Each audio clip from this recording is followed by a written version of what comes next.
All right, good morning, everyone.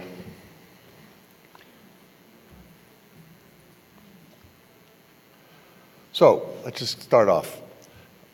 If you ask any resident, teach any fellow, what is the fundamental principle of Crohn's surgery, okay?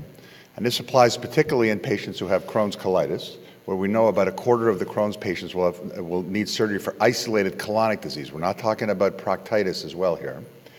The fundamental principle is surgery is performed for symptom and disease control rather than curing the intestinal manifestations. This is medical student 101, okay? And therefore, you have to practice bowel economy at all times. Sounds good. And you look at the surgical options that we have available for isolated Crohn's colitis. You can potentially do a TPC and a bronchioliostomy, potentially with patients who have, let's say, active rectal disease.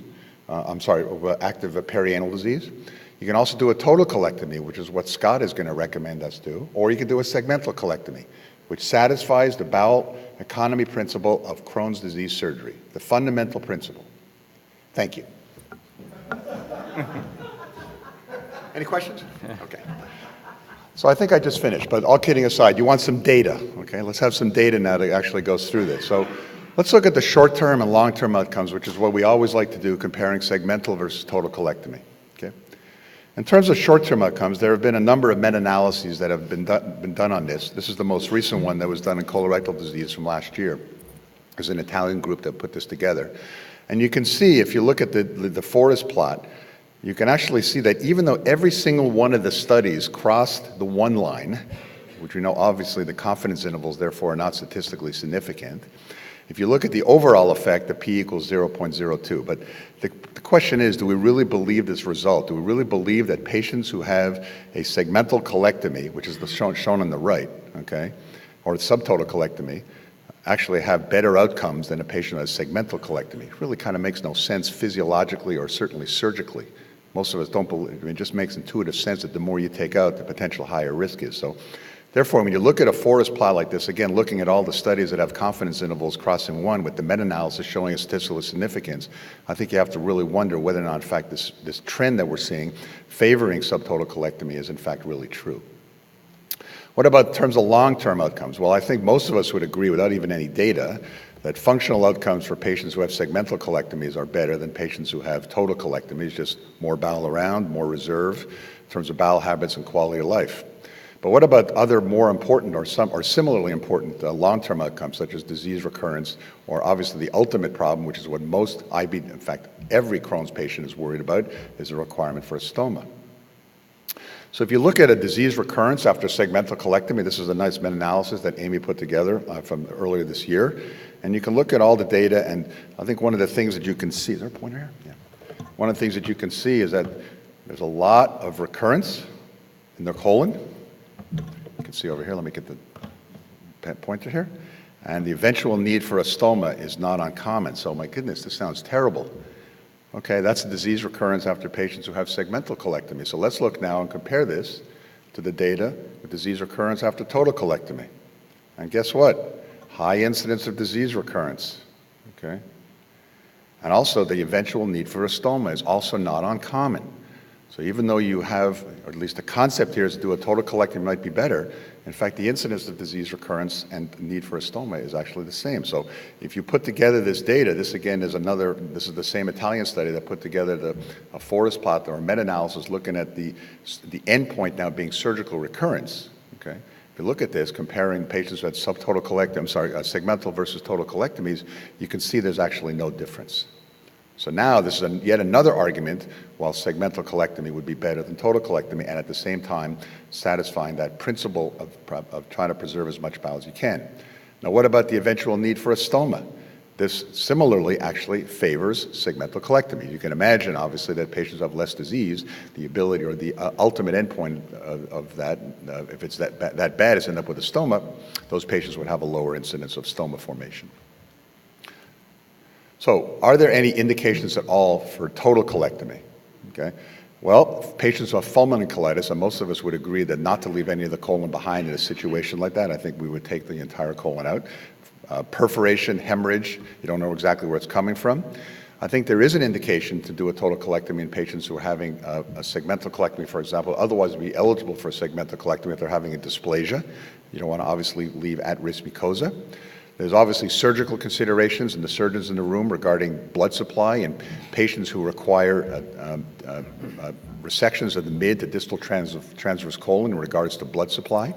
And obviously patient compliance issue, whether or not they're going to follow up with you and whether or not they're going to continue on their medication. So those patients potentially might be indications for total colectomy. So I'm going to make this sweet and I'm going to make it short. Segmental is better because of the potentials, although the data shows that the short-term outcomes, if you believe the data is better for total colectomy, I think that it kind of just makes intuitive sense. It certainly has advantages in terms of long-term outcome, in terms of functional results, disease recurrence, and requirement of stoma, and at the same time satisfies the bowel economy principle that all of us guide, or at least all of us that guides what we do in Crohn's surgery. And just the final slides, if you actually look, this is the practice guidelines that were in DCR 3 years ago, and if you actually look at what it says here, it says patients with colonic disease and rectal sparing that requires elective surgery may undergo segmental colectomy for single segment disease, which is what we're referring to, okay? Or total colectomy for extensive disease. It's very interesting that the head author for that is my opponent, Scott Strong. Thank you. Thank you, Phil, for staying on time, actually being short and sweet. And the next speaker is Dr. Scott Strong from Northwestern University in Chicago. Thank you, Alessandro, and I really appreciate the privilege of the podium. And just remember, I was assigned the topic, I didn't select the topic. So yeah, this is the guideline that came out in November 2015, and it's pretty clear that that we're saying that patients with colonic disease and rectal sparing that require surgery, if there's a single segment, can undergo a segmental colectomy. And then Will helped author these ECHO guidelines that just more recently came out.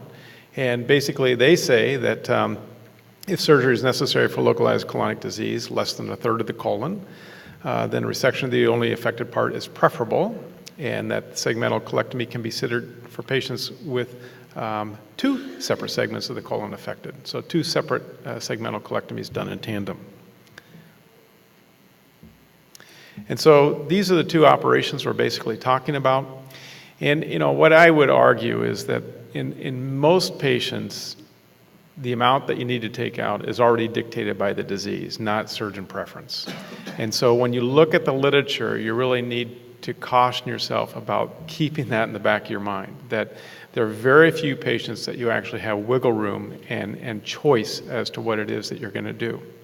I think most of us will agree that for a patient that has a single segment of disease and rectal sparing, no neoplasia, that you're going to do a segmental colectomy. Total colectomy, you have to have a patient that has adequate sphincter function. They have to have rectal sparing.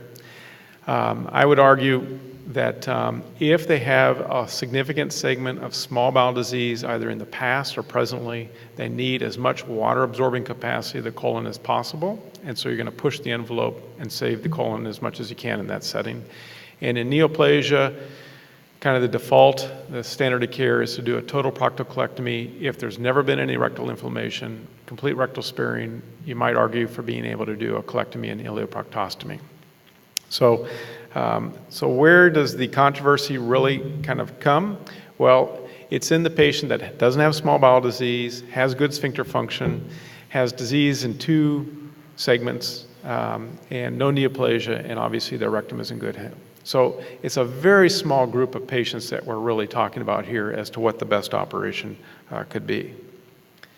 And so this is a study that Peter Cataldo, one of Neil's former partners, did. And it's kind of interesting because what they did is they polled patients as to what was important to them in their outcomes, and then they did an early kind of quality of life outcome. And they had about 150 patients that they enrolled in the study. And you can't see because of the font, but the most important thing to them was not having a permanent stoma. And as you go down the line, it was having safe surgery, and then bowel frequency, bowel problems was after that. And all the way at the end, the third to the right column, the least important, was a laparoscopic procedure followed by the appearance of the incision, and lastly was incision length. So some of the things that we see continually reported in outcome studies have no significance to the patients. And when you look at early quality of life in this bar graph, and these were patients who had both malignant and benign disease, their early quality of life, what they found was the only thing that negatively impacted that early recovery quality of life was the presence of a stoma. So total proctocolectomy, this is what they're all trying to avoid. They don't want that permanent stoma. And it's really dictated by, as I said before, the patient's disease. If they have significant anal perineal disease, they're at great risk for needing a proctocolectomy when you're doing any kind of surgery for colonic disease. If they have rectal involvement, likely they're going to need a proctocolectomy. Neoplasia, as we said oftentimes, and if their sphincters don't work well, especially if they've got significant colonic disease, they're looking at a permanent stoma. So, and we already saw these meta-analyses here. Argue what you want, the literature is there, and it suggests that the operative morbidity is greater with a segmental colectomy than what we see with a total colectomy. Why, I can't explain, but it is. I mean, I worry about ileorectal anastomoses much more than I worry about ileocolic anastomoses, but the data is the data. Surgical recurrence, there's no difference, and even in the more modern era where we have biologics as of 1999, we see that there's no difference in surgical recurrence. Overall recurrence, however you define that, really there was no difference. But what I would do is I would hearken back to a previous meta-analysis that was done by Paris, Texas back in 2007.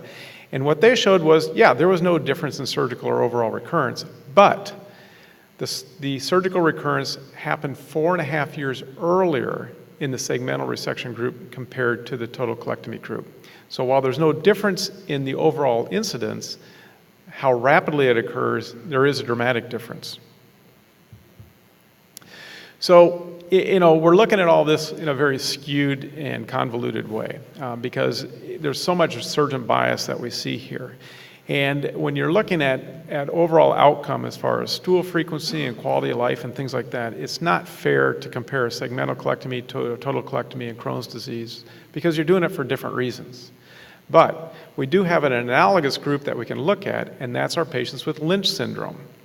And so what we have is that this is a study that came out of the Netherlands, and they had 103 patients, 52 and 51 in each group, and they compared functional outcomes. And what they found was that in patients, as we expected, in patients that have had an ileorectal anastomosis, they have more stool frequency, and there's greater stool problems. But when we look at SF36, their quality of life, and this is with 11 years of follow-up, there was no difference between the two groups.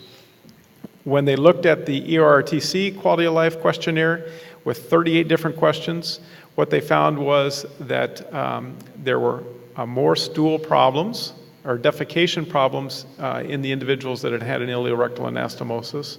For some reason, there were more sexual disorders in the males that had a segmental colectomy, but in essence, there was no difference between the two groups in all the other parameters.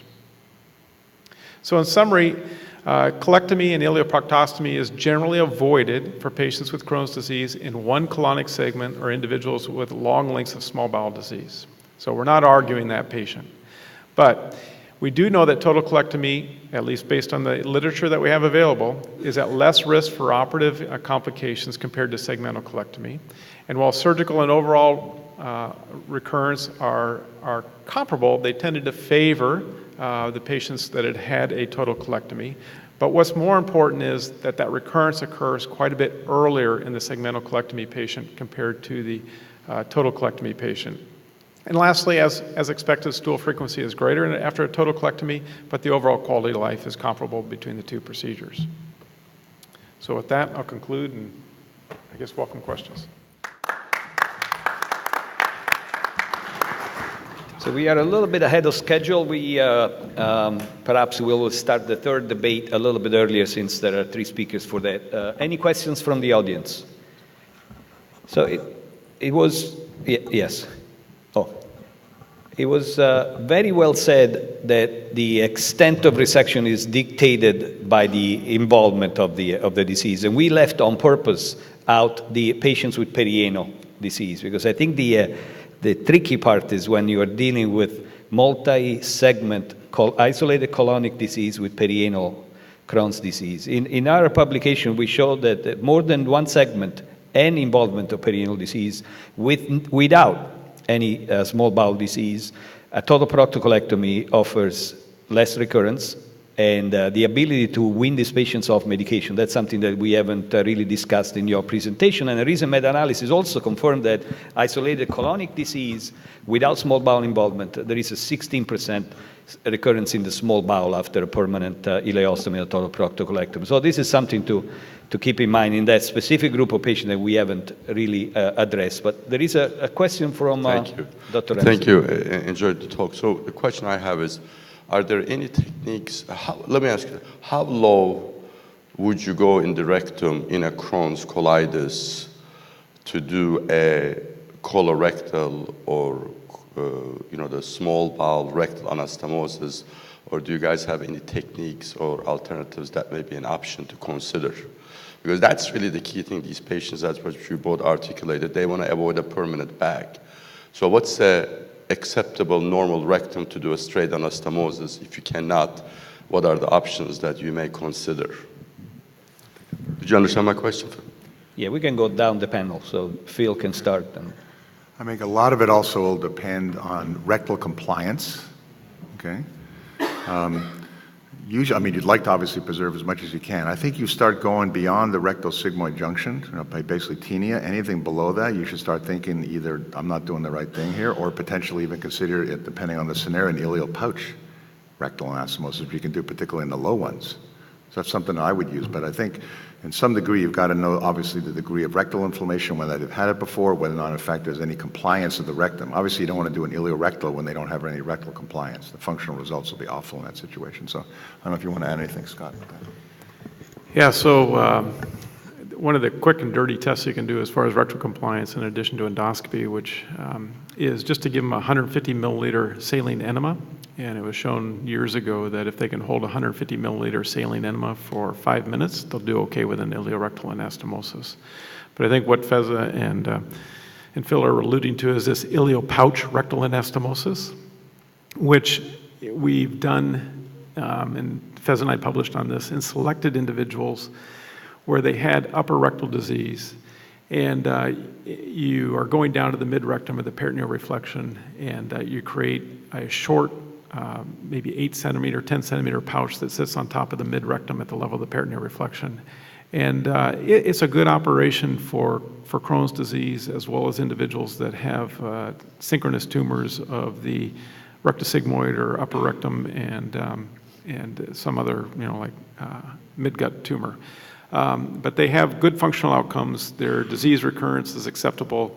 Again, we typically do it in the well-motivated younger patient where they're trying to avoid a stoma, understanding that there's a high likelihood of recurrence. But in the follow-up that we had, it was a recurrence rate that was comparable to what we were seeing with other approaches. So it seems like it's a very good alternative. And typically, I haven't diverted these patients when doing this short pouch rectal anastomosis. No, I was just going to say that there's a lot of different situations, that one sees. Do they have perianal disease? Do they have ileal disease? And for me is that if, just for the short answer with respect to if the rectum is involved, meaning the disease extends to the rectum, I'm not willing to do an ileum to mid-rectal anastomosis per se, but in the absence of ileal disease, in the absence of anal disease, I agree with Scott that I would talk to somebody about, or I would offer them a short pouch, but in that situation. But as you know, there's so many different permutations on the theme. I think it's principle-based and case by case. And Can I ask you about the short pouch?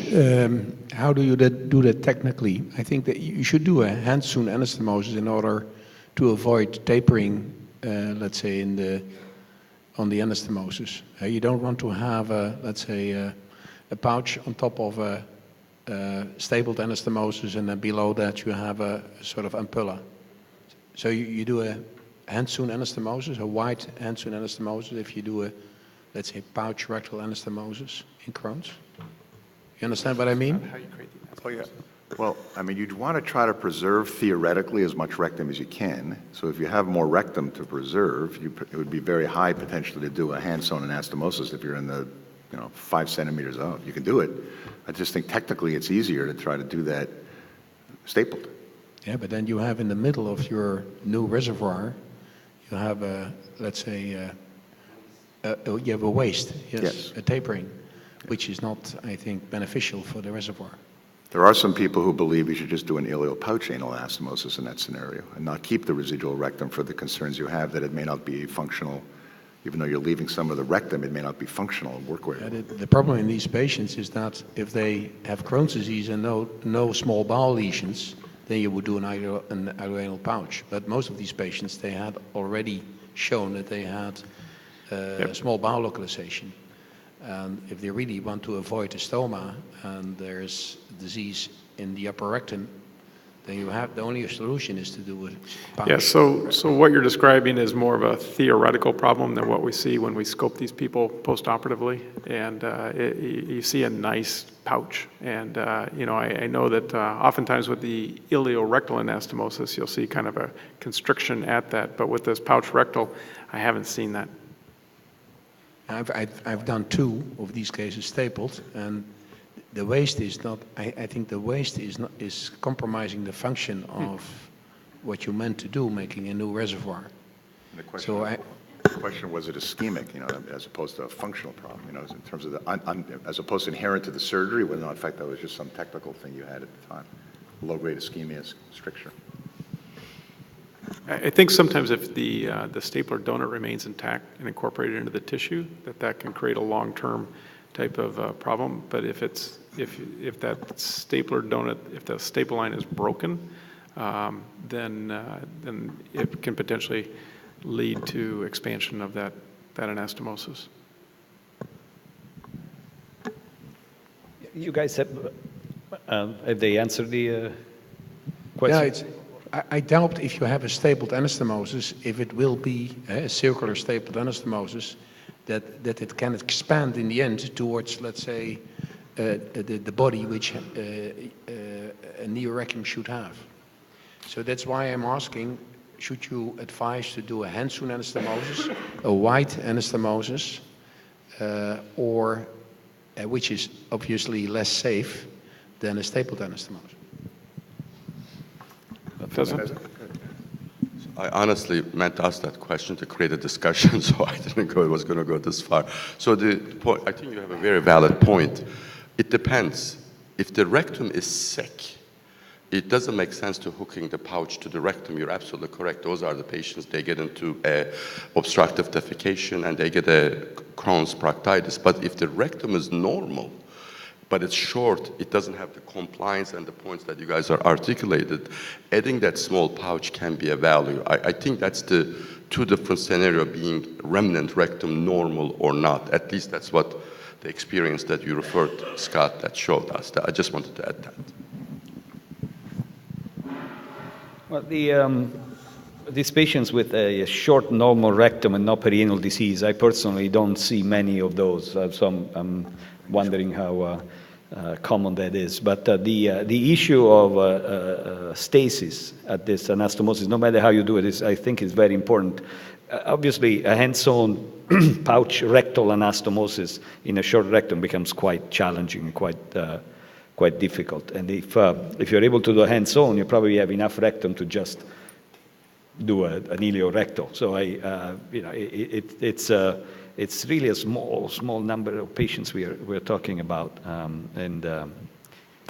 don't think ischemia, since we're talking about upper rectum, there shouldn't be a lot of tension, and normal small bowel and a pouch, ischemia shouldn't be a problem. I'm wondering if perhaps it's also the size of the stapler that was used to construct the anastomosis initially may play a role.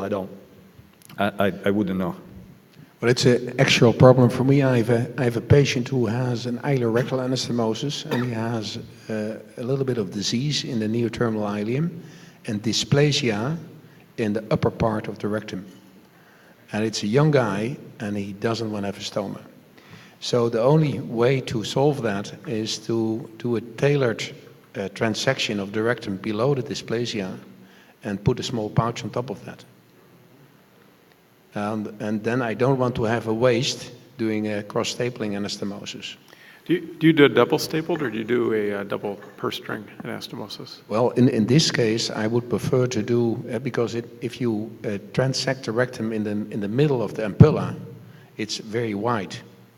And if you want to put a small pouch on that, and you do that double stapling or single stapling, you will for sure have a waste.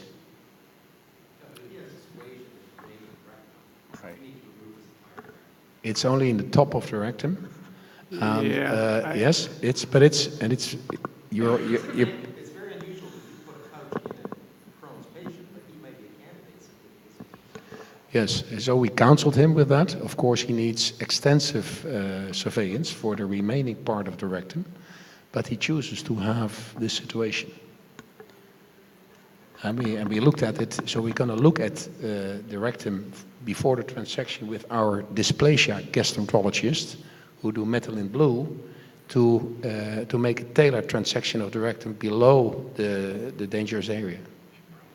Because the distal rectum is fine, but it's a very specific case. Yeah, I would really caution people about leaving the rectum in place in someone that has dysplasia anywhere in the colon or rectum, but especially in the rectum. It's a shared decision making with this patient, and he knows the risks. Yep. And because, as we know, it's a field effect, and we've got pretty robust literature that shows the multicentric nature of this dysplasia. So I think we can conclude with some agreement on this topic, believe it or not. I think the practice guidelines that Dr. Strong authored on from ASCRS are what I would cite with one segment disease, segmental colectomy, more than one segment disease with rectal sparing and good rectum, and we discussed plenty what that means, subtotal with an iliorectal. Thank you very much.